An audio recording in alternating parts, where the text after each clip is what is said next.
listening to Sex Afflictions and Porn Addictions. I am your host, Craig Pera, and this is a podcast to help you create healthy sexuality and a great life. And the reason why we focus on those two things, because in order to create healthy sexuality, which means control one of the most powerful forces in human nature, and to counter the default, which is lying about some aspect of our sexual expression and pleasure, that is literally our oldest and most impactful habit when you really think about it. And that's powerful, okay? That's not an excuse. That doesn't justify anything that we men have done, but it is a reality. Today, we're going to talk about techniques that it's either alleged that these therapists performed, and we're going to talk about two therapists that were recently arrested. And both of these two therapists had a significant porn addiction practice. Both are from Utah. The first therapist was Maurice Wade Harker. He was charged with aggravated abuse of a vulnerable adult and kidnapping. He was abusing the patient in session, it is alleged. The other person, you probably heard about this, Jodi Hildebrandt. She was the therapist arrested in connection with mom influencer Ruby Frank.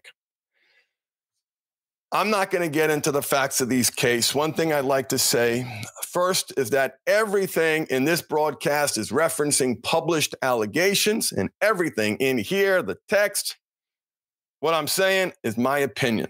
Everyone has the right to the presumption of innocence until proven guilty. Jodi Hildebrandt recently surrendered her mental health license, so that tells you something. This information is for educational purposes only, and designed to help you make educated and informed decisions about who is going to help you break free and stay free from sex and porn addiction, because there's a lot of garbage out there. There is a lot of garbage. There's a lot of dangerous advice. And I'm going to highlight 5 techniques that are alleged to have been used in this case or in other cases that I invite you to say, wait a minute, if this is me, am I in the right place? So it is alleged that Jodi Hildebrandt breached patient confidentiality and discussed a patient's alleged porn addiction with university staff, BYU university staff, other mental health professionals, and other individuals. So here's the lesson that I want you to think about.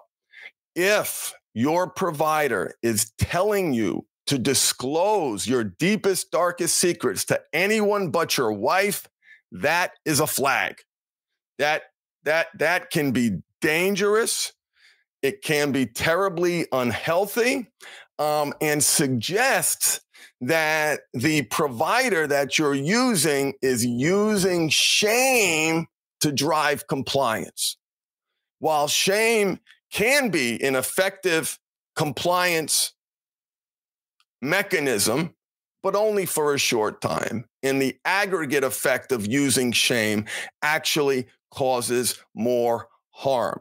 So if your provider, therapist, counselor, or coach is encouraging you to disclose personal information to your employer, to your children, to your parents, to friends, for the purposes of embarrassing you into compliance, that, my dear friends, is dangerous, and you should seriously consider working with someone else. That's number 1. Number 2, here's another yellow flag. And that is when your provider, coach, therapist, or counselor is encouraging you to kill that part of you, to kill the addict part, destroy the addict part. What that person is doing is putting you in a perpetual conflict with yourself. Remember this rule, man. Please, you will always lose in a fight against yourself. And we're going to come back to this later when we get to the demonology portion of this program. But if your provider is encouraging you to kill that part of you, destroy that part of you, that person is encouraging you to kill you. To kill that part of you is you. So that can be very, very, very dangerous. The third factor that I also believe is a yellow flag is when your provider is imposing their version of healthy sexuality on you. If there's only one way to do healthy sexuality, here's my expression, hit the highway. And the reason for that is because we are all so unique. And it is so important for the provider to embrace that uniqueness and recognize, particularly around sex, what's great for one person is causing harm for the other. What's a wonderful expression of love and connection for one couple is triggering a core wound in another. It is very important that your provider not define for you what healthy sexuality is, but you define what healthy sexuality is. You define what works well for you. Okay, in a recent example of this, I heard a provider recently telling a couple on a video, a live video, that they should not record each other on the phone. And neither person, to my knowledge, was struggling with sex addiction or porn addiction. It was a general question, hey, is this healthy? The answer is, it depends.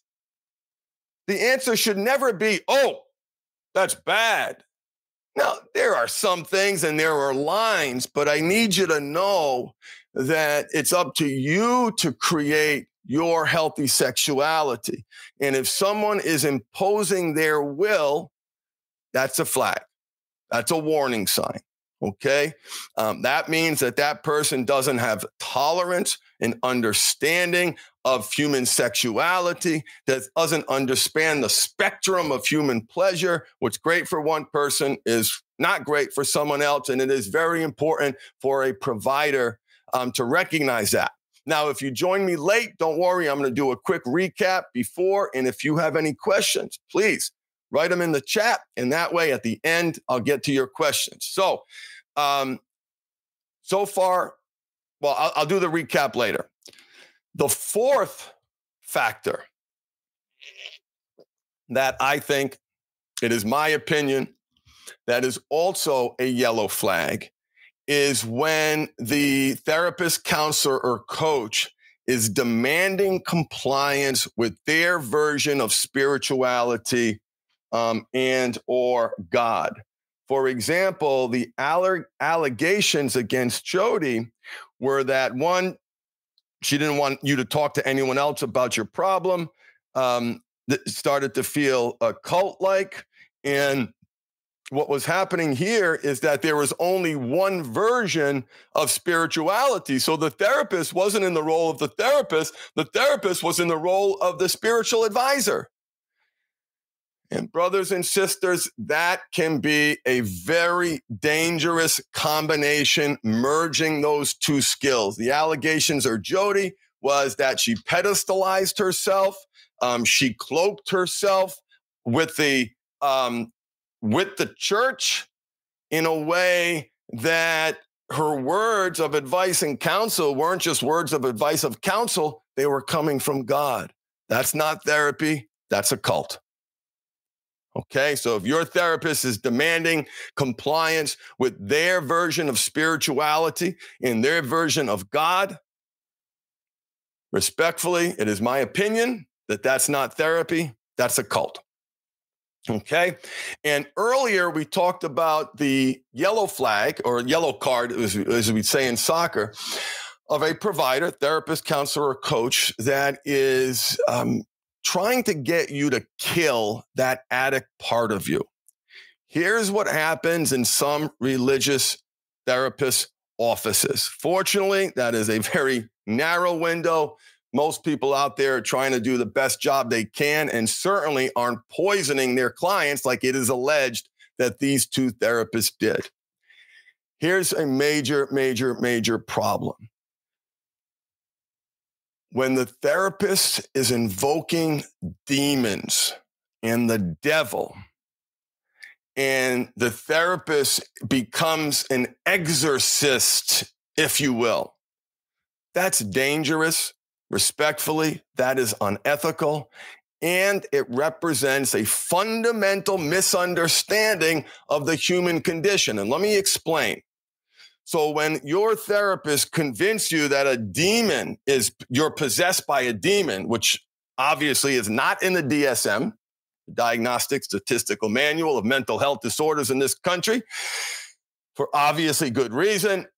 Hopefully, most of you are listening to this are saying, duh, Craig, obviously these are red flags, but here's the problem. And I know I'm talking to a very narrow group of people. I tried to make these podcasts accessible to as many people as possible. I know in this one, I'm only talking to a narrow window of people, and that's okay, because if this is you, if your therapist is trying to exorcise your demons respectfully, that represents a fundamental misunderstanding of how the devil works, first of all. Second of all, that's not his or her role. That's for the minister, that's for the priest, that's for the temple leader, whatever. That is not that person's role. And the more and better you understand parts work, the internal family systems model that many of you have heard me talk about, the more you understand the principles from the Pixar movie Inside Out. And if you remember that movie, right, this girl had all these different characters in her head. Okay? If your therapist is demonizing one of those characters, it means they don't understand parts work. It means that they don't understand addiction. It means they don't understand identity. And it means they are likely making it worse. Leave the devil, leave the demons to your spiritual advisor. I have yet to hear a client come to me and tell me that that line of therapy actually helped. A cornerstone of these types of unethical practices is this. So the umbrella under which all this sits under is shame. If your therapist, counselor, or coach is leveraging shame to drive compliance, you might be in the wrong place. Here's the last one. Here's number 6. I run a core training program. It's $500 for the 16-week program, 3 monthly payments of $185. And listeners to this podcast, by the way, get 36% off if you use the coupon code podcast. How was that? I snuck in the commercial there. I recently surveyed the guys in that program, and I said, how many of you are working with or have worked with a therapist or counselor? And, 3/4 of them said yes. I asked them, how many of your therapist, counselor, or coach have led you to believe that beating your sex and porn addiction is easy? Now, I didn't expect these results. As I'm learning more and more about Jody and about Maurice, the 2 therapists that were fired, I know therapists who've worked with their clients. I've got, an inside scoop on their methodology because of that. And I'm keeping my ear to the ground and listening to the allegations that other therapists or counselors and clients are alleging about these 2. More and more people are coming out of the woodwork. I asked these guys, how many of you, raise your hand if your therapist, counselor, or coach led you to believe that beating sex and porn addiction was easy? Friends who are watching, members of the pack to feed the right wolf, who are watching, almost all of them said yes. Almost every single one of them said yes. My provider led me to believe that beating my sex and porn addiction, forget about creating healthy sexuality, is easy. If anyone is telling you this is easy, you are being grossly misled, profoundly misled. And anybody who's been following me for the past decade knows I don't come out swinging. I try not to be a sensationalist, but brothers and sisters, I know we got partners who are listening too. It's not easy. And any provider who led you to believe that it was easy doesn't know what they're talking about, doesn't understand the complexity of the human condition, doesn't understand what wires together, fires together, and the reality is, and again, not an excuse, but you got to understand the scope of the problem that you were trying to fix. On the contrary, I want to tell you, anybody who's gotten that advice that this is easy, I am sorry, it is not. Joining this club, the aggressive pursuit of a great life, feeding the right wolf, creating healthy sexuality, it is going to be one of the hardest things that you ever do. One, it is one of the most powerful forces in human nature, period, bar none. It has built empires and it has destroyed lives. Our sexual energy is powerful. It leads to a great relationship or destroys that relationship. People feel great about themselves, or if you're listening to this, you certainly likely appreciate the depths of the shame. It is not easy. In fact, check this out. I believe that hiding, lying around some aspect of your sexual expression is literally your oldest and most impactful habit. And I invite everybody listening right now to put in the chat, rack your brain, and give me an older and more impactful habit than you hiding touching yourself. Mom, I brushed my teeth. Mom, I combed my hair. Mom, look. Come on. Put that away. Stop doing that. Bad boy. Shame. Dirty. Disgusting. The lying about it, men, is the default. Lying about your using sex, using pleasure to minimize pain is the default. So we're talking about your oldest and most impactful habit. So if you're working with someone who does not appreciate that reality or is leading you to believe that this is easy, well, what happens when you realize it's not easy? What happens? You feel like a worthless piece of crap. It's me. It's got to be me. She says it's easy, or he says it's easy. It's not easy for me. What does that make me bad? It reinforces the identity, the negative identity that is at the root of the problem to begin with.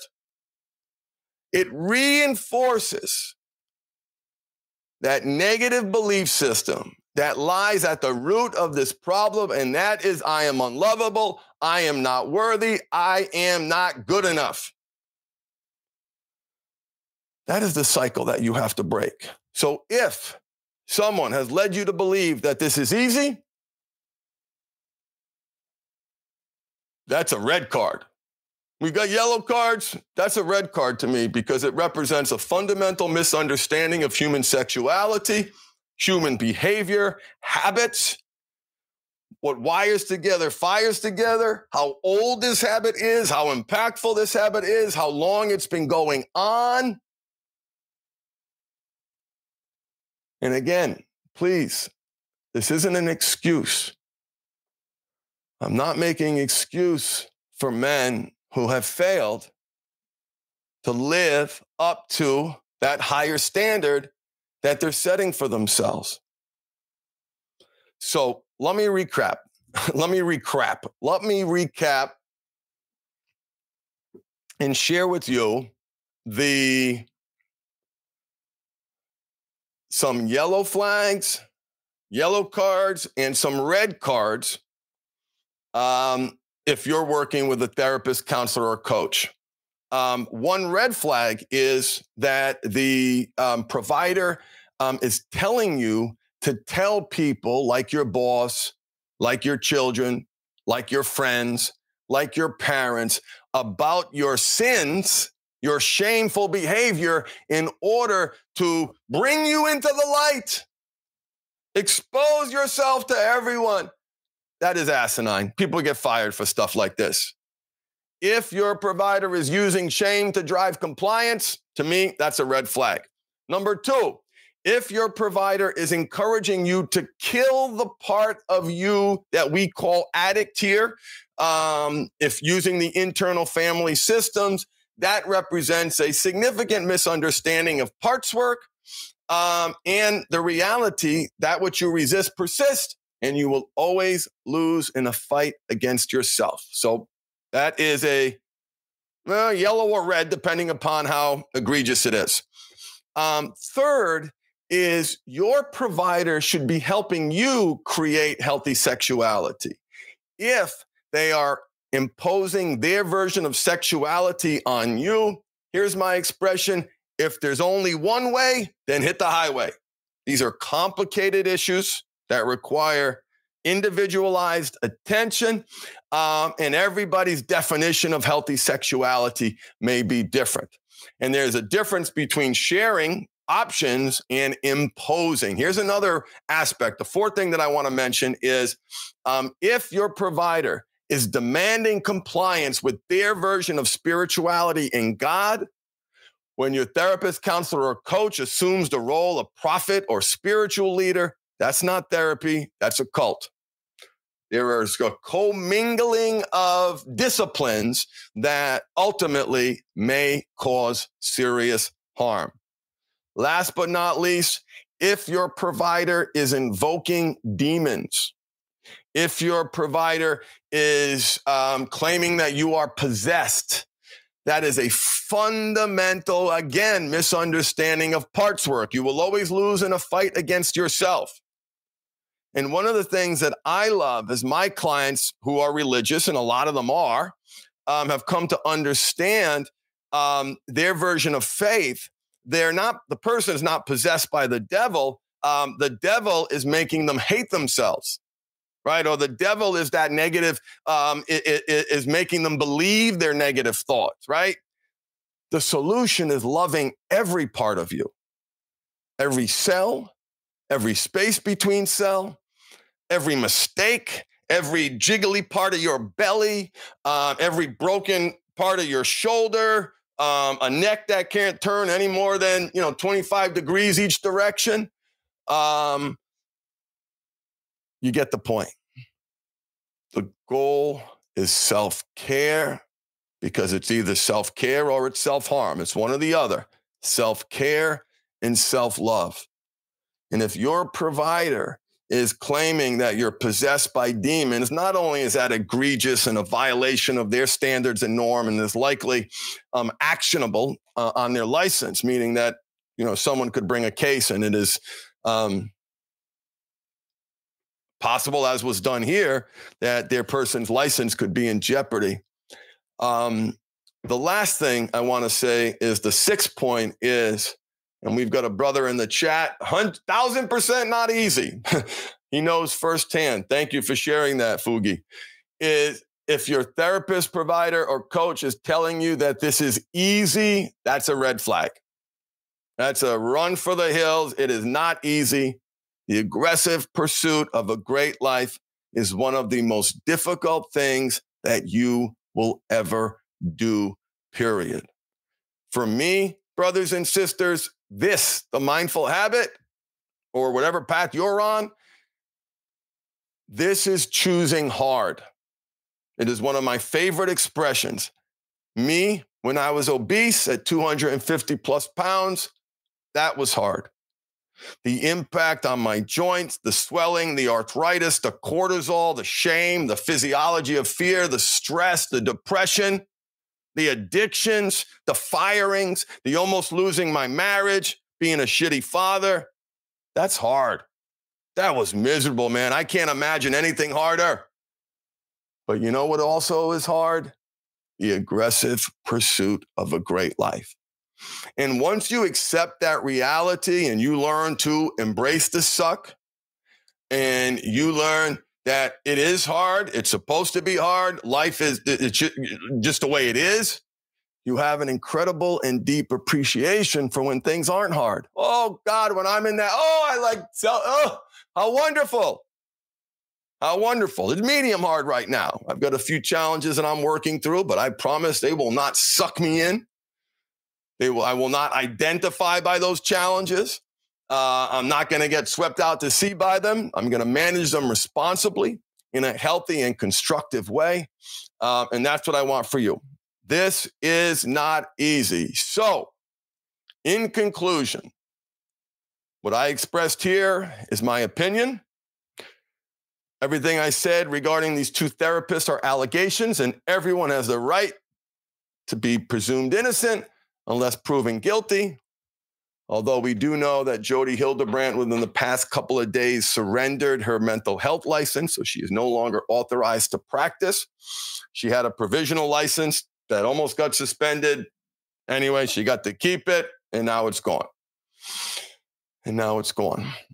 So it's important for you to find a provider who is going to lift you up, to help you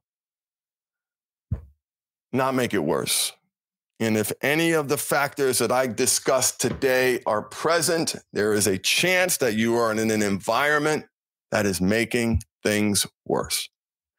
Thank you so much for listening. It is a great honor. We're coming up on our 11th year helping people. So it's been just an amazing journey. And I want to thank everyone for listening.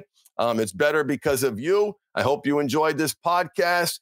Don't forget, if you need additional help, reach out, visit the website, mindfulhabithelp.com. And that way you can learn more about us and get extra help if you need it. Thanks for listening, everybody. And I hope no one's in this situation, but if you are, I hope you find the courage to take the steps to address these issues so you can be your best self. Why? Life is too short to suck. All right, everybody, have a great week. Bye.